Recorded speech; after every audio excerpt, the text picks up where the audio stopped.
Just gonna make a video talk about something that's really important regarding people. Of all the situation that's kind of going on, I've over the last, I don't know, maybe a couple of years, maybe more than that, I thought they moved a lot of people out of the country that weren't supposed to be in the U.S., meaning a lot of frauds, cleaning up, obviously, the people on the streets, giving people houses, moving transgenders and gays in a certain section, straights in another section, because the survival mechanisms are the same mechanisms that will consume and kill everything off, and it's to keep everything healthy. For those that get weeded out and thrown in the fire, like me and several others, that's what they did. For those that got royalty and lived in the cities of like Stonebriar and whatnot, and living in white neighborhoods, and fucking all the beautiful, young women they wanted, never get caught, and just did good shit, live a lavish life, then that's what they got. And that's how worthless for those of us that were just fucking worthless. But I, for several years, have really believed that they got like whatever people, Chinese, Asian cultures, Indian people, and they threw them out of the country. And there were specific ones, not everybody. Specific people that probably found out that they had fake educations or stole a lot of fucking money, credit cards and whatnot. And then all the people like whoever had fake credit cards and whoever were house sitting, they let them stay in their house, then they get them to patrol everything else because the country's in danger and all kinds of other shit that they're cleaning up. But something that really made me think about when I was at Richard's house. When I was about 14 years old, was that 14? Could have been 13. No, I don't think that. Yeah, I was like 14 years old. I wasn't older than 14. And little John, Richard Murphy's younger brother, John Murphy, he never had really too many of his own friends from school ever come over. Occasionally there were maybe one or two. So there was already a permanent base with the friends that we already had, because he was always his brother, Richard's brother, and he was always with us. And him and Anthony were the same age and were in the same grade, so they would went off and did their own thing as well. But I remember little John having his own friend, and he brought this Chinese kid, and this Chinese kid had a big, on his neck, he had a big, like quarter-sized, if not half-dollar sized mole, like a giant, just a big giant mole on his neck. And this kid was Chinese. He wasn't Cambodian. He could have had maybe a little Korean in him, but he was Chinese. Yeah, you could tell he was Chinese. And I remember he started coming over over several months, and he was a nerd. And I remember him going to Good Elementary because he was the only like Chinese kid with a big, mole.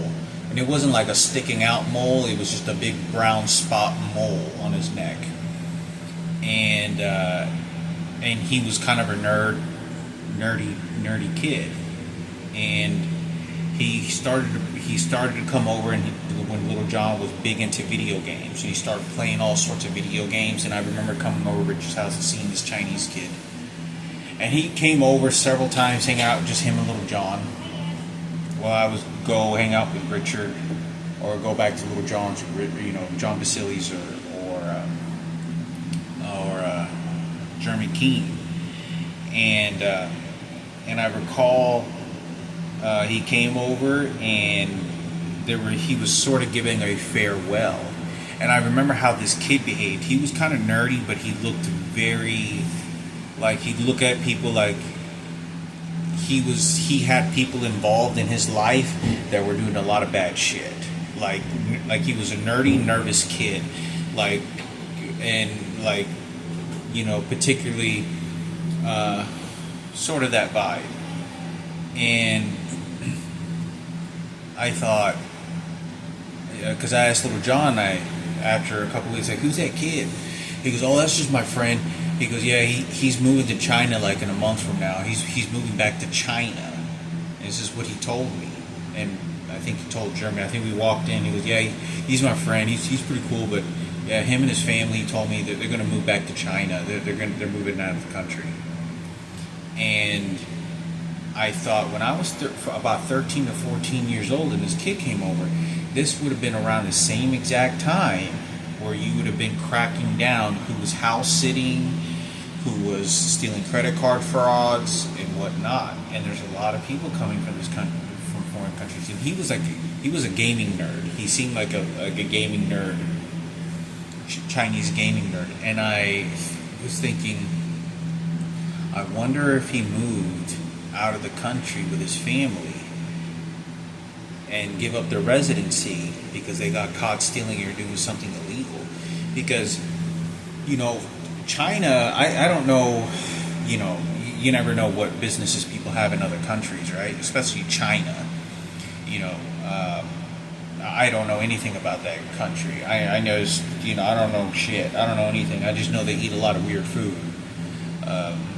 But they have a wide range of different foods they eat. But I was thinking, I was like, maybe this kid and his family, I bet you got caught or knew they were going to get caught doing something, and it's time for us to leave, go, and they took off. And him and his family moved away. And this kid went to Good Elementary for I remember 3 or 4 years, because he was the only Chinese kid that had this big old mole on his neck. He was, you could tell he was straight up Chinese, heavily, deeply into his. You could tell by obviously looks like Chinese, but you can get an idea of how some people they're very deeply rooted in their culture, but even they're here in the U.S. And I thought it was important for me to talk about it. I was like, I wonder how many of these motherfuckers, because there's so many thieves. People are so creative and so ingenious to figure out how to get this money. How do you get money in life? Stealing cultures. If you notice something,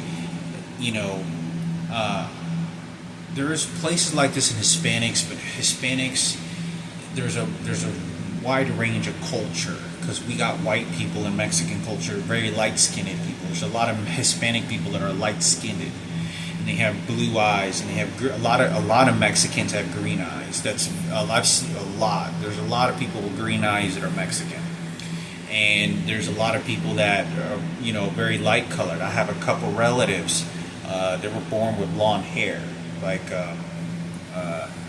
what is his name? I can't even fucking remember. I used to work with him all the time. He used to go to my uncles and shit. He's married to a nurse. I think I remember correctly. He's married to a nurse.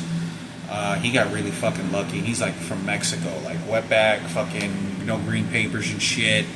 No papers, no nothing. He got married to some Mexican nurse girl and lives in a 2-story house and shit. And he came from wetback culture, which that's hitting a billionaire lottery ticket and to get that. But I can't remember his name, but he was born with blonde hair, and he has his dad and other relatives, and he looks related to my grandma and my Bethel and my mother. You can tell by the structures of their face and what they look like. They look very much like they're related. And he has light-colored brown eyes, hazel eyes, and blonde hair. You see pictures of him when he's a little kid, and he has blonde hair. He's a blonde little kid. He's white. But he's straight up Mexican. Only very deep-rooted in Mexican everything. He's cowboy rancher in Mexico and shit. Very poor as well. And so there's a wide range of culture that allows other people to come in.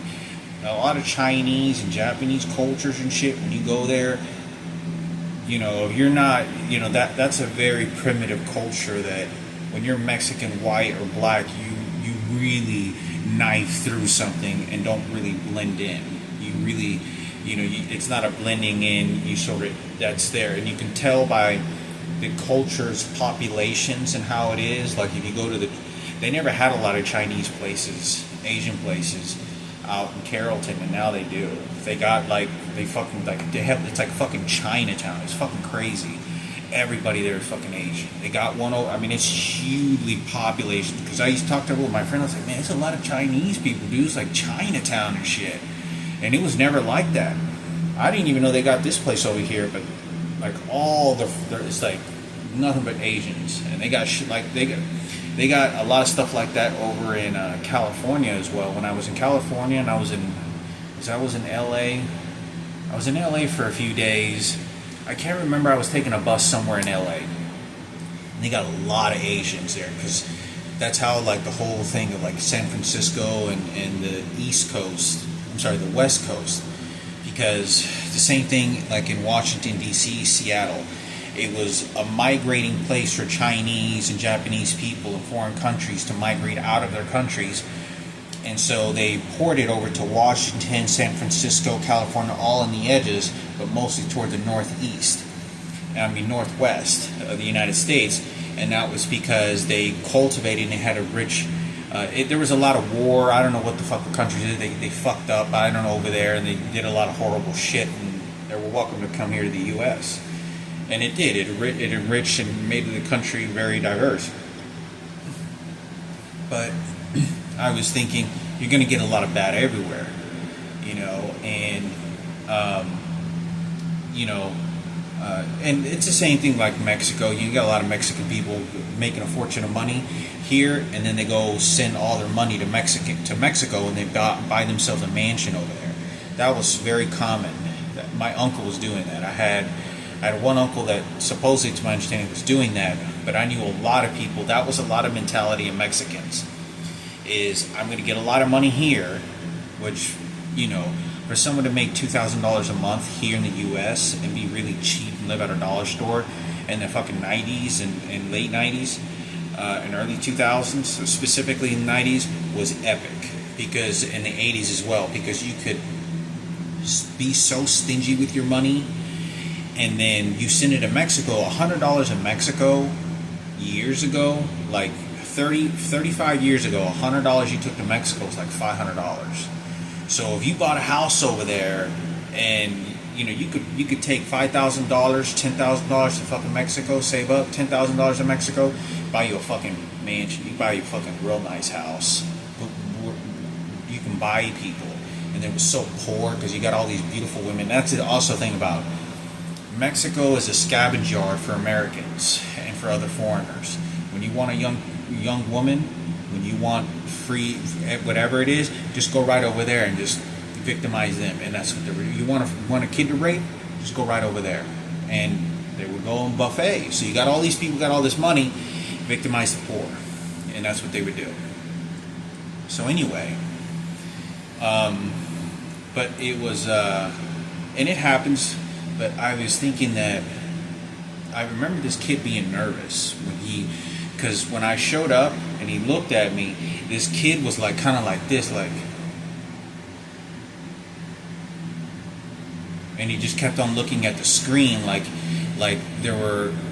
he was on a getaway plan with his parents, and he was just a little kid, he was like, he was 10 years old. I'm gonna say he was 10, not older than 11.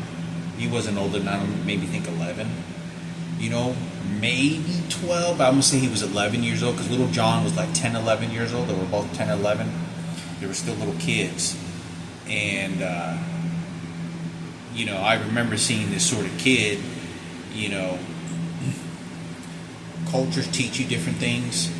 I know the Asian culture is extremely disciplined, somewhat secretive, and they have their own culture. Like, it's common for their culture, the moms and dads will speak to their kids or some shit like that. And like I heard stories of like Bobby Lee talking about like his dad and mom, they beat the fuck out of their kids, like for real. Like like it's normal. Like here's like child protective services. No, over in the culture, they beat the fuck out of their kids, real fucking bad. Like, you're gonna be a doctor or you're gonna be a fucking lawyer. or if not, it's just they're very abusive. I've heard a lot of bad stories of Chinese and Chinese cultures and Asian cultures, specifically Chinese. I want to say that I recall more. I know it's in Asian cultures, but Chinese that they'll do that, and the father beats on the wife, puts her down very aggressively, and it's common. So anyway, I thought that I would say something because I was just thinking of that. I was like, maybe he took off, and I'm not trying to point fingers and find criminals, but this is a long time ago. People getting their getaway tickets. Some got away with it and some didn't, but I haven't put a whole lot of thought of it to how to profile people, to throw people out of the country. Like, you got to get the fuck out. They got caught stealing. They didn't have enough papers. I understand that sort of structural part. The people that showed up, because let me tell you something. I talked about this many years ago. Dr. Gupta, who was my doctor, Dr. Veriscala, obviously I don't believe was a doctor. Dr. Gupta, I remember thinking to myself when I saw a pattern. I remember I talked about this before, and I was in his office. Sadly, he's no longer alive. I'm pretty sure he's no longer alive, but he was a nice guy. I felt very trusted with him when I talked to him. What do I know about that world of crooks or doctors and shit? I don't know anything about it. When I was at him, I felt like this guy could make a doctor decision. Okay, so I didn't know the difference at the time, but something kind of flew off the radar when I was with him on a second visit, and I noticed he was looking like he was investigating something, and he knew he got caught. And I remember he goes to me, and I asked him, and he was doing his paperwork, and you got to understand, he's like the person, you got to understand, anybody would be like this in a secretive mode of investigation. Now you watch, and you're just thinking as like, damn, he must know about something. So I remember him sort of being on the desk. I'm sitting on the chair, and I go, so I have a 3% chance, or I have a 5% chance with any person getting a match. My brother's 25%. I have 3 brothers. Does that mean I have a 75% chance? He goes, no, I don't think we do math like that. You only have 25% per kid, so it doesn't multiply. It won't multiply, even though you think it may do. It doesn't multiply your chances. The multiply happens by grading your chances, but the individual in that lottery token ticket only gives you up to a 25% chance. Which I remember I knew clearly, but for some reason, I don't know, I guess I was, whatever, I just was just talking, I guess. And I remember his body language. He goes, no, we don't do math like that. And then we walk out, and there was a girl that was like a Arabian to the left of me, and they had all these chairs and all these. He goes, yeah, you see that girl out there? Yeah, she's doing chemotherapy. And he holds his hand like this, like he's pausing. I'm thinking too much. Like, you know how like it isn't casual. It's understanding that a doctor should be. It's more like, yeah, you see that girl out there? She's doing chemotherapy, and he kind of goes like this, and you could tell that something's wrong. He knows, or he's either busted or for whatever reason. This is the one where I went to Plano. I think it was in Plano. It was deep in Plano. It was a chemotherapy where they administrate chemo, and they have all these chairs where they administrate chemotherapy to people. And I remember seeing this sort of Arabian, Middle Eastern girl, like from India or something, light-skinned. She looked more like half Indian, like Arabian, like she looked more like Arabian. And she was just sitting on the chair like, and she was going like that. But you got to understand, there's 2 things that kind of came to my mind. Proper behavior for someone you would think would be chemotherapy, but it seemed too expressive. Like doing that in a place like that, you're just doing chemo and you're leaving. To me, it did. To me, it was kind of a bit of a radar. But anyway, I walk down the hall, go to the front desk, and I notice a nurse. She goes, "Oh yeah, I'm printing out a certificate." Or she said, "Yeah, I'm printing out this paper." and I remember the doctor was behind her, facing his back behind her, and grabbing it, and he goes like this, and he goes, and I'm standing like on the front, on the other side of the counter, and I knew right there that there was a lot of people. Let me tell you something. Who else I believe got caught without a doctor's degree? My mother. My mother used to take me to. She would always tell me, "Vamos con el chino. Vamos con el chinito." And my mother had a thing where she would be like, it was. She sort of, if she felt comfortable with the person, and liked his character, and he was just a nice little old man, my mother felt comfortable with him. He was supposed to go to Chino, see if Chino, and she would have faith in this guy, just because he was sort of, you know, he was just an affirmed, educated old man. You know, and he was a Chinese old man. We used to go over to, it's right next to Dairy Queen, and we used to be Taco Bueno, but it's right next to Dairy Queen. I don't know if the Dairy Queen is there, but I know Mark Cuban, the famous Dallas Mavericks owner or whatever, he went there and served some ice cream to employees that worked there for 35 years. But it's on Valwood, I think it's the name of the street, right at the corner of Valwood and 35. Well, it's on Valwood, and it's like 300 yards from where Jeremy Smith used to live. And so we used to go there for several years. And I used to notice how the Chinese people, when we walked in there, and Asian people were. They weren't Cambodian, they were Chinese and Japanese, but they were Chinese culture, Japanese culture. And I remember walking to the front desk and how all that procedure, however it was, and how my mother behaved. Because my mother was from Mexico. These people are foreign too, but they knew my mother was uneducated. But it's a different interpretation. Like, if you're black or if you're white, you know, you get sized up different. So there was entry levels that I knew that I could take a look, as my mother communicated, by looking at them and sizing them up. You know, what type of behavior are we welcoming here? They seemed very nice, but I remember over the last few times that we were there, something was sort of fishy. Like, they were either being too nice or something else was going on. But I remember some of the people there, and this doctor, this is the doctor that administrated sort of this cream, steroid cream, that said, you know, we used to go all the time to him, and he was an old man. He goes, yeah, all you need is Benadryl. Yeah. And so it was always this firm doctor decision. I make a decision paper. Maybe he really was a doctor, but he was a little clinic in the corner of a store, not corner of a store, but in a little market. And this is like, that area on Valwood is really ancient. It's really old. Like, the stores and shit has been there since like the 70s and shit. You can tell by the walls, the structural part. The reason is because I know that familiar area really well, because behind the store, behind that clinic, me and Jason Beckwith used to ride our bikes for like, it's like an hour to get there, just one way. And we'd get there, and I'd be like, I was like 11 years old, 10 or 11 years old, get on my bike and go in there with Jason and Richard Nicholson.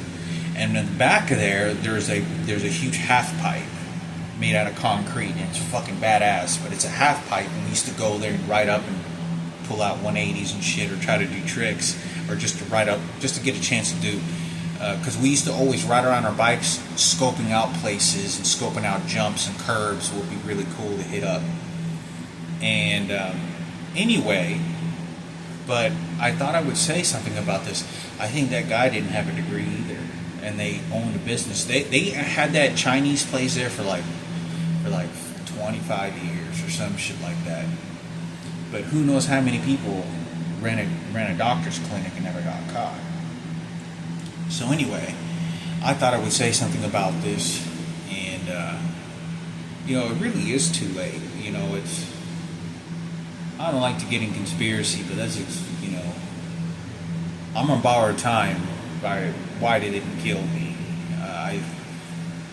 I don't like to talk about it, you know, because you know, the ideas of what you think God is and all this, they don't, not with presidents and nothing, governments and what goes on. It's simply because, you know, and a part of me doesn't blame them.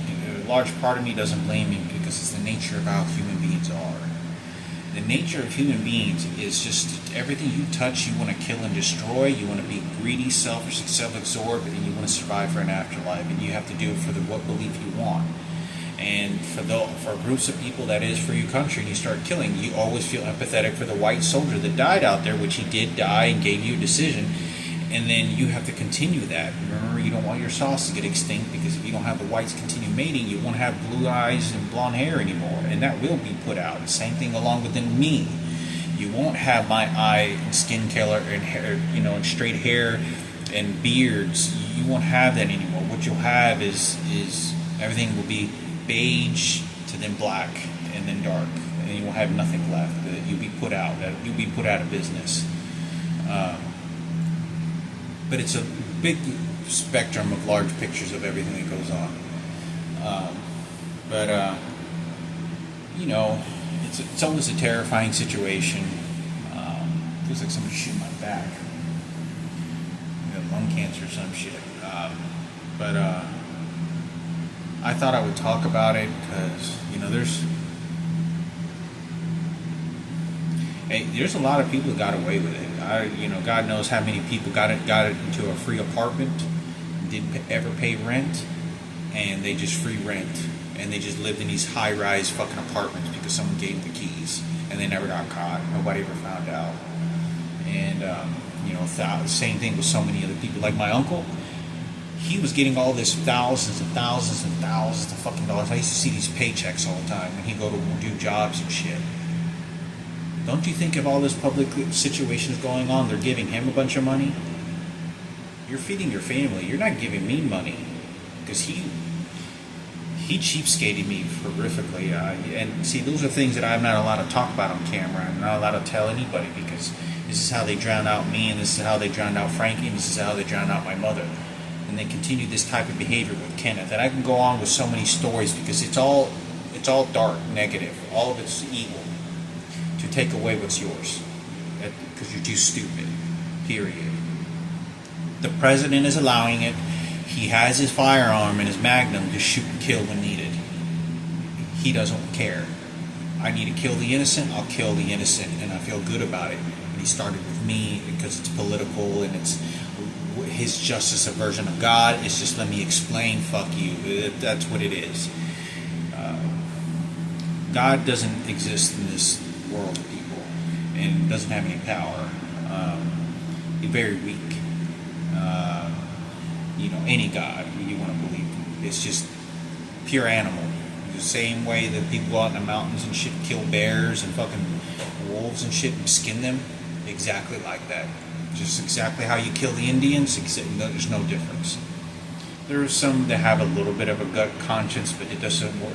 The reality of how human beings behave is just, it doesn't work that way. You do got the really stupid ones, which is great to take advantage of, because you want some stupids to go ahead and do that shit and want them to think they believe in God and you're doing this for God's people, and God, it's none of that shit. But I know that I'm not that smart. I don't have a high school education yet, and I developed a very slow learning strategies very slowly throughout my life. And I know that if these people had it better than me, and you're smarter than me, you could figure it out, and you knew how to make it better, and you didn't. You made things worse.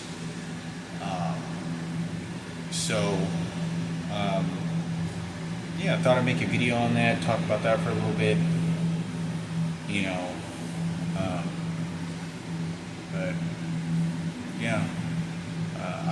I believe in God. I mean, however, that interpretation is, it doesn't work the way you think it does. And it works for their favors. There's certain things you just can't fix anymore, and then wait for the tragedy to happen first, then fall back on the ring. They got burned alive or got shot, and they do it again. And they just tell you that, whatever it is. So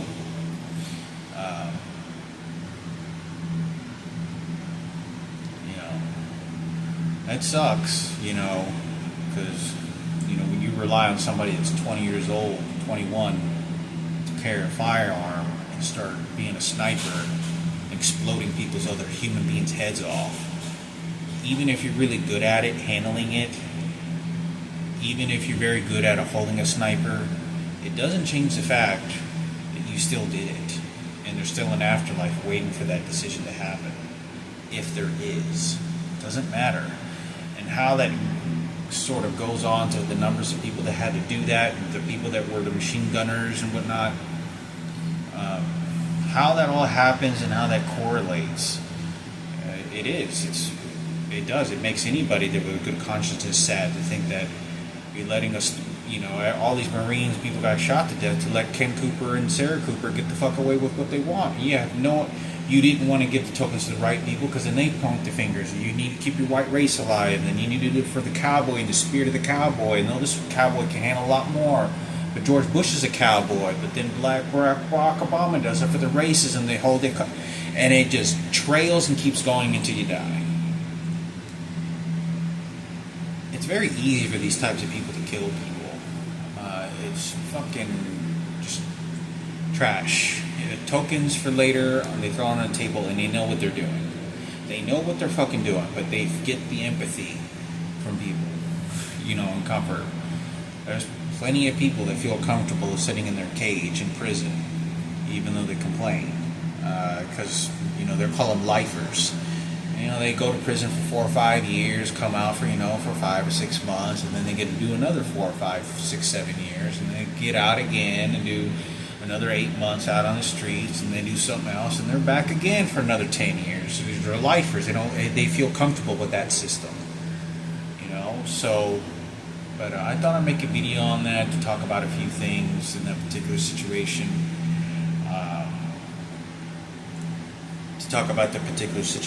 But it's even if it's. I'm not saying I know anything, but it's very complex. There's because it goes all over the fucking place. But you're never in your safe cabin. You're never in your safe place because you have a lot of people that were in foreign countries, Arabians, people from India, a lot of people from Afghanistan, driving nice cars, living in lavish houses. When I was in Seattle, Washington, I was with this one guy. I don't know if he was a Marine. He seemed like a guy, because people kind of get miscommunicated when they think all the time that Marines are built this sort of type of character, and it doesn't really work. There's a broad range of different characters. Some guys are kind of heavy set, bulky, and they're Marines. They're in the Marine Corps, but they, one's a machine gunner, one's a helicopter machine gunner, the other one's a sniper, the other one's like an assault rifle, good infantry individual, and so on, right? But the characters of what they look like and physically shape, we want to make them the best, but it's not really like that all the time, right? So it's like you also got the puny little dwimp guy who's fucking 5'4", a little skinny guy, but has Braveheart. They call him Braveheart. The small guy that does the harshest, the crazy shit.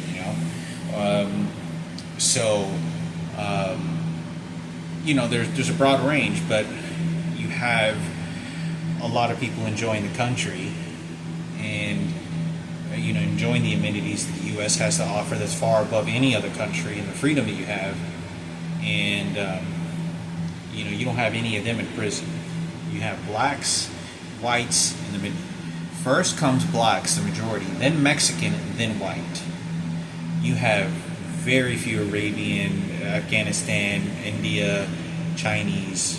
You have Chinese, a decent grip of Chinese in prisons, but none of them are in prison.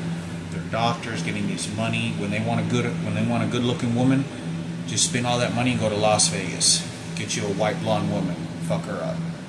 This is why I think that Ginger, the girlfriend that I had, weren't really technically a girlfriend, but she was like a girlfriend, and we had sex. I think she was having sex with like an Arabian guy and got pregnant, or that's what I think happened. But That's what happened. I mean, it's not going to change the fact that, I was at Home Depot and I saw this firsthand. I was right next to a Muslim church, and they were highly patrolled. When that 9/11 shit happened, I was 18. All these cars, fucking Mercedes, fucking $70,000, $80,000 cars, fucking brand new, all of them. There was not. Let me tell you something. There were hundreds of them. None of them drove a cheap car. None of them. And we used to talk about it when I worked there. I've never seen a fucking cheap car over there before, and I think it's important to talk about because, that's the reality of the life that we live in, and that's why the state of the mind that most of us end up. We think because who the fuck is going to do anything about it? You're going to die anyway. You want to, they don't care, especially when you know that somebody knows about what's going on and they don't apply any help and the intensity of help and support that they could have been doing, and they didn't. But they're spending all the time they can to shoot you with electronic devices, control your money, take your dad's house, take my mom and rape her, get her pregnant, buy her a new house, say, look what we did, Jesus Christ. No, it's for Robert Carrera. No, it's for Kenneth Cooper. Oh, no, white power. Oh, no, cowboy, George Bush. And it just goes on. They don't care. And I don't know. I don't know how. You maybe have to go to a morgue and see dead bodies being wheeled in to see how those types of human beings is just worthless. And it does suck. Because you do have Mexicans that were out there were fucking tough ass motherfuckers, and they died along with their blacks and Marines and whites back to back. I mean, they were out there like brothers, and that's it. You care. You get back to normal, that's it. But it's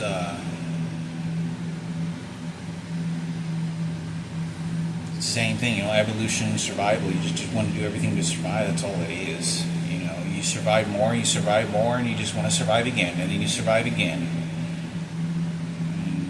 So, anyway, I thought I'd say something. I thought I'd say something about the whole circumstances.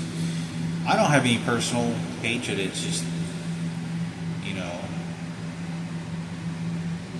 there's nothing you can do about it. I'm watching a story right now on Joe Rogan about a guy that says 7 years in solitary confinement, and he got sentenced to 15 to 40 years for the murder, and he didn't do it, and was released.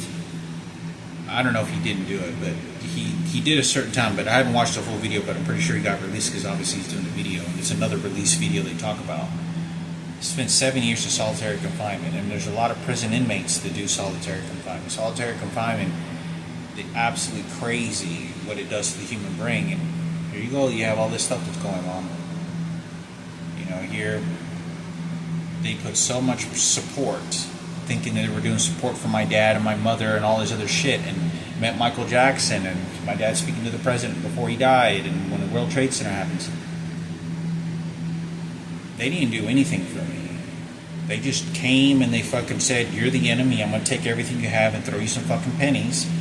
We're going to throw you some fucking pennies. Oh, see, there you go. You see, I'm better than you see? And they killed your life off, took everything, and I couldn't explain. There's no hope. They did what they did. They throw you in the church, and they throw you in the church crematory. Just like that. Exactly like that. There isn't any proper judgments or harsh punishments, and you feel empathetic because it's the difference of who can explain the judgments and things you did bad, who's doing the ruling, saying, no, you're not. You're done here. I'm not going to feel empathetic for your fucking 75-year-old ass. You fucked up, motherfucker. You want to ride that red carpet, then you ride that red carpet all the way by yourself. You can ride that shit, and, they did this on purpose. Because the background scenes to whoever's shooting electronic devices and so on and so on. But anyway, And there was a lot of people, but it doesn't change. You know, you couldn't. It takes me too many fucking videos to go into huge amounts of details to tell you how I processed my life. You know, never get a credit card. You know, never do this. I would have never bought a grow kit when I was 23 years old if I knew anything about what the fuck was going on. And they don't care about the details, and you'll never hear about the details. You'll never hear a lot about the details. Too many details that happened to my mother, because you want to see who stupid is. When you pay with your life, it's a very different story. And it's very upsetting. You know, you get capital punishment and no reward. You know, the reward is not worth the punishment. You know, the punishment, you know, the people that got away with what they did, they got away with it. You know? You just wait until somebody else does the murders and killings, and then it's too late. But, anyway, they use very specific psychology. You know, you pay with your life, you pay with your own blood, it's a different story. You know, there'll be people, I paid with my blood because American died, you know, a soldier died, I paid with that blood, that was my blood, I just feel so emotionally connected to it because I'm the president. Fuck you, you know you don't. You know, and anyway, I thought I'd talk about it. I don't hold any bitterness just because I guess there's too many of them that got away with it. But it does make it the fact that what they did to me, you know, they made sure we're not giving you Hector any free money now.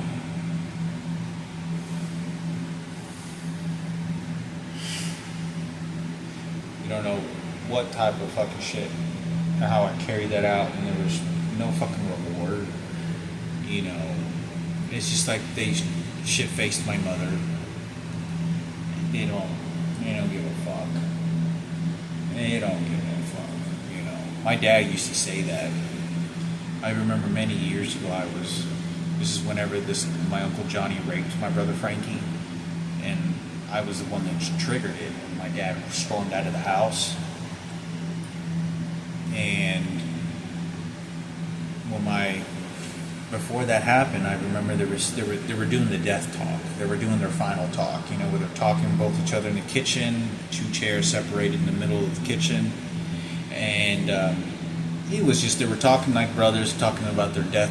You know, what I refer to as the death old man talk, where you're both old men, very old. You're both in your 60s now, and you know death is right around the corner. And you start talking. What do you think? So what do you think is going to happen when it's over with? He goes, how do you think you did throughout life? And he goes, my Uncle Johnny was like, look, you were a nurse. You know, you had a first family, you had a kid. He goes, and I remember my dad going, yeah, I did graduate, didn't I? And he goes, and they started talking about the government, and my dad was thinking, he goes, with deep emotion and deep sincerity when he said this, and he goes, they don't give a damn about your ass. They don't care about your life. They don't care. They don't care about your life. He goes, I just did what I was supposed to do. They don't care. And he said this very passionately. And I remember my uncle sort of thinking, but I don't know what kind of crazy state of mind this motherfucker was, because he ended up raping my brother Frankie anyway, and he was telling me not to say anything. So, and this is right after we went to go look at the battleships of World War II in Houston. They used to have in the Gulf of Mexico, they used to have like a battleship that was like on the shore. I don't know if it was the ocean or some shit. We went to Galveston, I think it was. And we visited this World War II cemetery, and I drew pictures of it and all this other shit. And I got on this boat, and it was like a battleship, war battleship of World War II, a retired ship. We walked through there, and we walked through the entire cemetery, and they had all these American flags and people that had died in World War II and whatnot. Something my dad was commonly doing when I was a kid, you know, of the people that served in the World War, because he was around when the World War II happened, and Hitler was going on. You know, all the people he told me he read it in the newspapers of the Holocaust, of millions of people being murdered at the time. But he had said that, and he said he read a newspaper. But we go back to the house after that Galveston trip, and there he's fucking my brother, and he's completely out of it. Completely. Yeah, I still remember he just. I don't know how to explain it. He just was not fucking. He was not registering at all. At all. I mean, there was nothing in his eyes registering your normal. Of what happened is to you is necessarily a bad thing. And like it's our little secret until we die, huh? And that was it. So I thought I'd talk about it if it matters anymore.